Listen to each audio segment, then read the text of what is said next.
Halo, ketemu lagi dengan saya Bu Adelia dalam mata pelajaran pengolahan dan penyajian makanan dalam materi sayur dan sayuran Indonesia. Oke, di sini saya akan menjelaskan tentang apa itu sayur. Nah, sayur adalah masakan yang terbuat dari sayuran dan bahan hewani atau sayuran dan bahan lainnya, serta pada umumnya berkuah banyak. Adapun karakteristik atau ciri-ciri sayur adalah antara perbandingan isi dan kuah, yaitu 1:2. Next, kita akan membahas tentang sayur dikelompokkan menjadi 4, yaitu sayur berbahan cair air, sayur berbahan cair kaldu, sayur berbahan cair santan, dan tumisan. Nah, di sini saya akan menjelaskan tentang sayur berbahan cair air. Contohnya sayur bening, di mana maksudnya di sini adalah sayur dimasak menggunakan kuahnya berupa air yang ditambah dengan bumbu-bumbu tambahan. Sedangkan sayuran berbahan cair kaldu adalah sayuran yang dibuat dengan menggunakan kaldu. Pengertian dari kaldu sudah tahu kan? Jadi, perbedaan sayuran berbahan cair air dan berbahan cair kaldu itu adalah terletak dari cita rasanya. Lalu yang ketiga itu sayur berbahan cair santan, itu terbuat dari rebusan sayur yang ditambahkan dengan bahan pengental seperti santan. Dan yang terakhir adalah sayur berupa tumisan, yaitu sayur yang disaute atau yang ditumis menggunakan minyak sedikit. Next, kita ke klasifikasi jenis sayuran. Nah, di sini ada 6 jenis sayuran, yaitu sayuran akar dan umbi, sayuran daun dan tangkai, sayuran buah, sayuran batang, sayuran bunga, dan sayuran biji. Oke, di sini saya akan menjelaskan tentang yang pertama, sayuran akar dan umbi. Nah, sayuran jenis ini biasanya ditanam untuk dikonsumsi bagian akar dan umbinya. Contohnya seperti kentang, lobak, wortel, bawang, dan masih banyak lainnya. Nah, yang kedua itu adalah sayuran batang. Nah, sayuran batang itu contohnya seperti rebung.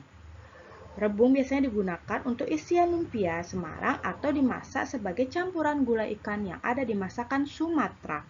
Nah, sayuran, daun, dan tangkai. Jenis tanaman sayuran ini merupakan golongan sayuran yang dapat dimakan bagian daunnya dan juga bisa dimakan bagian tangkainya. Contohnya seperti kangkung, bayam, seledri, selada, dan sawi.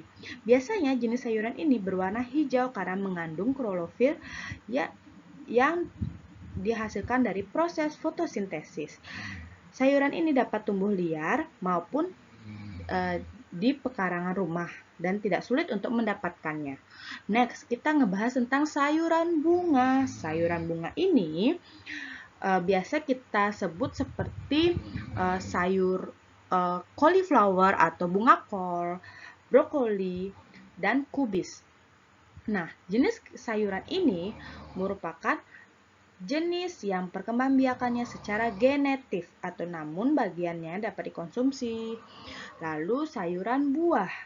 Sayuran buah dapat dimakan di berbagai macam jenisnya seperti tomat, buncis, cabai, terong, mentimun, pare, dan labu siam. Beberapa contoh tersebut merupakan jenis sayuran yang tergolong ke dalam buah-buahan. Buah dari sayuran ini biasanya dimasak dalam bentuk tumisan, sambal, balado, maupun dimakan mentah seperti lalapan dan karedok. Sayuran biji dikenal juga dengan jenis sayuran kacang-kacangan seperti kacang tanah, pete, kacang hijau, kacang merah, dan biji bunga matahari atau yang biasa kita sebut kuaci. Berbagai jenis kacang-kacangan ini memiliki kandungan minyak yang tinggi sehingga tidak boleh dikonsumsi terlalu banyak karena akan sulit dicerna. Oke, next kita akan membahas tentang beberapa contoh hidangan sayuran yang ada di Indonesia. Yang pertama, kita akan membahas tentang sayur bening. Adapun bahan yang digunakan adalah air dan sayuran. Sayuran ini biasanya ada jagung, ada bayam, dan ditambah dengan temu kunci dan bahan aroma lainnya. Oke, alat spesifikasinya menggunakan panci dan memiliki volume banyak dalam kaldunya atau airnya. Kriteria hasil yang baik dari sayur bening itu yang pertama, kuah itu bening atau jernih. Lalu isi berwarna segar, tidak boleh layu ya.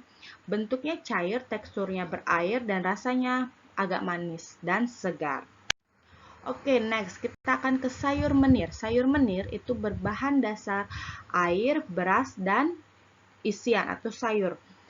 Alat spesifikasinya panci dan bervolume banyak. Kriteria hasil yang dihasilkan adalah yang pertama, warna kuah jernih, berwarna segar dan terdapat butiran beras.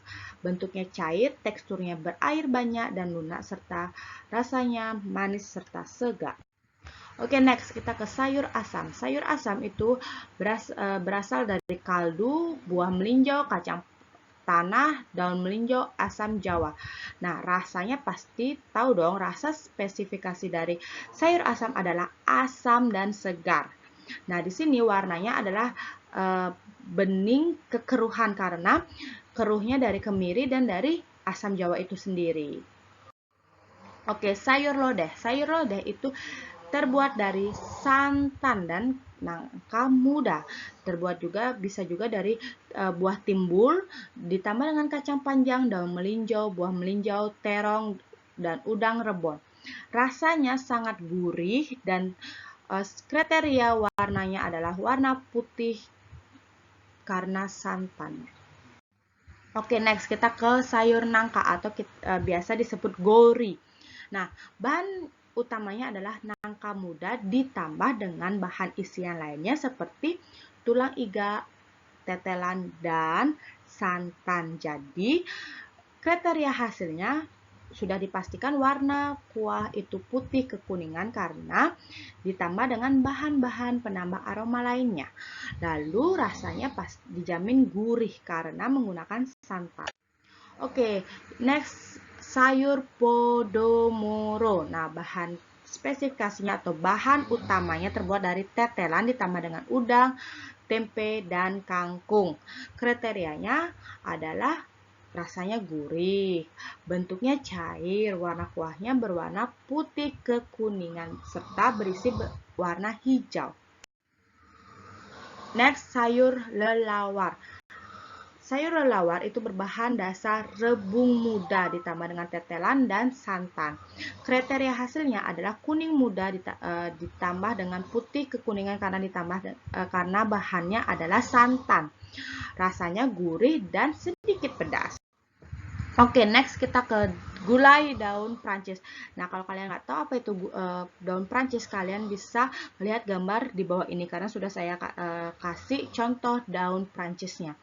Nah, di sini bahan spesifikasinya daun singkong muda atau biasanya karena daun Prancis susah untuk dicari, makanya bisa diganti dengan daun singkong muda. Ditambah dengan ikan asin atau ikan peda, santan, asam kandis, dan daun kunyit. Nah, alat spesifikasinya wajan ataupun panci. Kriteria hasilnya adalah warna kuah kuning karena berisi kunyit.